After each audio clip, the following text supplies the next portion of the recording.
see, Transformers Dark Side of the Moon. Well, it did feature the Art Museum from Milwaukee, so that was kind of cool.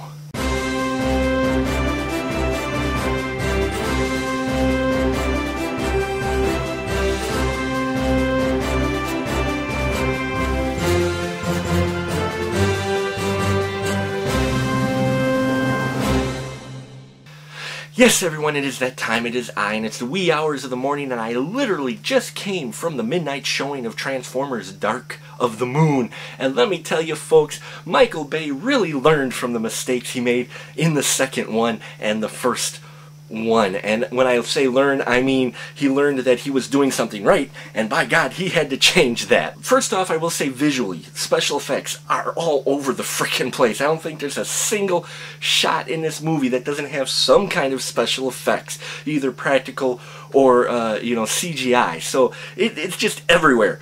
And it's like the Green Lantern movie, only worse in that they're so distracting you with the great visual effects that they don't want you to pay attention to shit that just don't make sense in this movie. I mean, from minute one, they decide to change the mission to the moon rather than actually being a mission to the moon, being an investigation. Well, you've seen the teaser trailer, an investigation into a crashed ship on the moon. Now, I give them props for making that ship look like the Ark from the cartoon, but that's about the only props I can give them, because they're taking a historical event and trying to turn it into a Michael Bay action movie, and it just, why? Why do you have to do that? Why did you need to do that?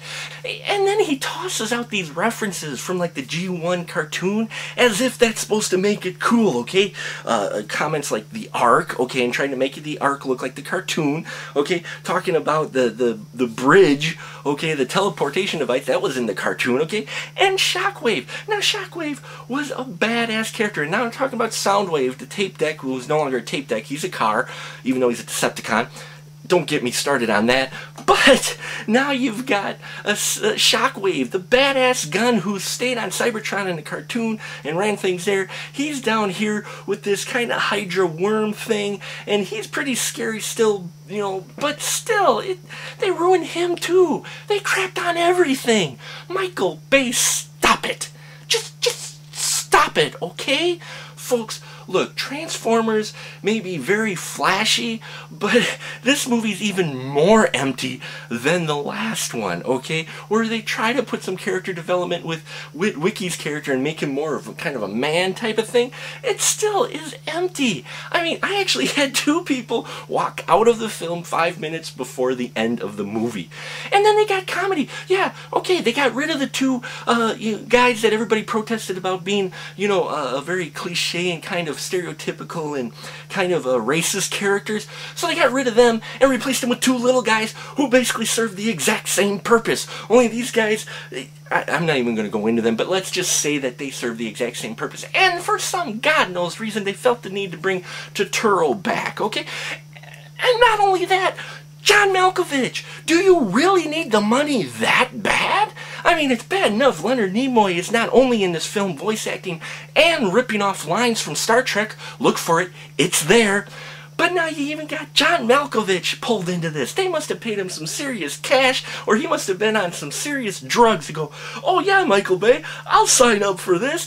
Folks, avoid Transformers Dark of the Moon. If you really, really, really feel compelled to see this film, fine, see it as a matinee price. Then you won't feel like you've been robbed so bad. I literally had someone coming out of the theater and I heard him go, do you know how much it takes, how many hours I have to work to earn $20? I just wasted my money. Okay, it's not good. Okay, it's more empty than the second one, and the only thing I could say is that the mixture of CGI and humans is perfect, almost, and that you could actually see what was going on in the fight scenes. He added a little bit wider.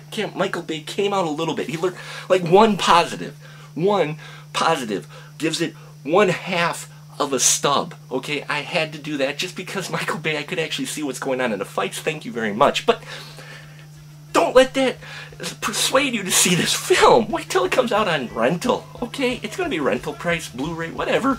You can buy it if you want to throw away your money, but avoid this film. It's emptier than the second one, which I didn't think it was possible.